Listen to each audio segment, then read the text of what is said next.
একের পর এক চুরি, ফের চুরি মালদার ইংরেজ বাজারে। গতকাল গভীর রাতে ফাঁকা ঘরে ঢুকে লুটপাট চালালো দুষ্কৃতীরা। প্রায় 2 লক্ষ টাকা সোনা ও টাকা নিয়ে চম্পট দিল দুষ্কৃতীরা। জানা যায় কাজীগ্রাম পঞ্চায়েতের নিত্যানন্দপুর এলাকায় বাবুলাল ঘোষের বাড়িতে নিচতলার ঘরে রাতে পরিবার নিয়ে ঘুমিয়েছিলেন। ওপরের ঘরে কেউ ছিলেন না। সেই সময় ফাঁকা ঘরের সুযোগ বুঝে ঘরে ঢুকে লকার ভেঙে সোনা টাকা নিয়ে চম্পট দেয় দুষ্কৃতীরা। এই ঘটনার খবর পেয়ে ঘটনাস্থলে যায় পুলিশ। পুরো ঘটনার তদন্ত শুরু করেছে ইংলিশ বাজার থানার পুলিশ। মালদা থেকে বিশ্বজিৎ মণ্ডলের রিপোর্ট, এস নিউজ বাংলা। জামা প্যান্ট খোলা ছিল, জামা প্যান্টটা বের করেছে, টাকা মানি ব্যাগটা গেলেছে। ছেলে ওখানে শুয়েছিল, ওই ঘর থেকে ব্যাগ শাড়ি সব বের করে সিঁড়িতে নিয়ে ফেলেছে। এই ঘরে গেট লাগা, এই ঘরের গেট লাগা, এই ঘর খোলা আর এই ঘর খোলা, আর 2 ঘরে গেট লাগিয়ে দিয়েছে যেন না ছেলেরা বেরাতে পারে। ওই গেট লাগিয়ে দিয়েছে। দাদার বাড়ি, আমরা সবাই পাশে ঘুমাই ওই ঘরে। এবার ওটাই যে কিভাবে যে চুরিটা হয়ে গেল, মানে কোথায় দিয়ে যে চোর উঠলো, কোথায় দিয়ে যে চুরি করলো।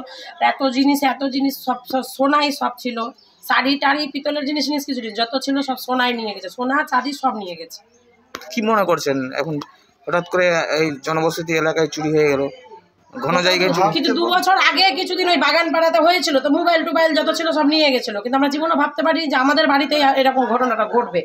তার মধ্যে নিচে নেমেছে, নিচ থেকে মানি ব্যাগ টানি ব্যাগ সব নিয়ে এসছে। আমার বাবার প্যান্টের পকেটে টাকা ছিল, আমার মাদের ঘরের দরজা খোলা ছিল, আবার সব ঘরের দরজা বাইরে দিয়ে লাগিয়ে দিয়েছে। আমার মাদের ঘরে থেকে টাকাটা, বাবার প্যান নিয়ে এসছে, প্যানে টাকা ছিল, সব টাকাগুলোও নিয়েছে।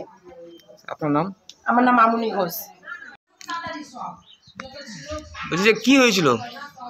কি আমরা রাত্রে নিচের ঘরে ঘুমিয়েছিলাম, উপরের ঘরটা খোলা ছিল, গেট বন্ধ ছিল, ভেঙে সবকিছু চুরি করে নিয়ে গেছে। কি চুরি করেছে? আমার বড় মালা ছিল, তারপরে আমার বিয়ের আংটি ছিল, চেন ছিল, আমার ছেলের বিছা ছিল কোমরের, তারপরে গলার 2টা সোনার গোল্ডের মালা ছিল, তারপরে পলার আংটি ছিল 4-5টা, তারপরে চাঁদির রকেট, সোনার রকেট, আর গলার চাঁদির চেন, সোনার চেন। টাকা ছিল প্রায় 3-4 হাজার টাকা ছিল, বেশি টাকা ছিল না।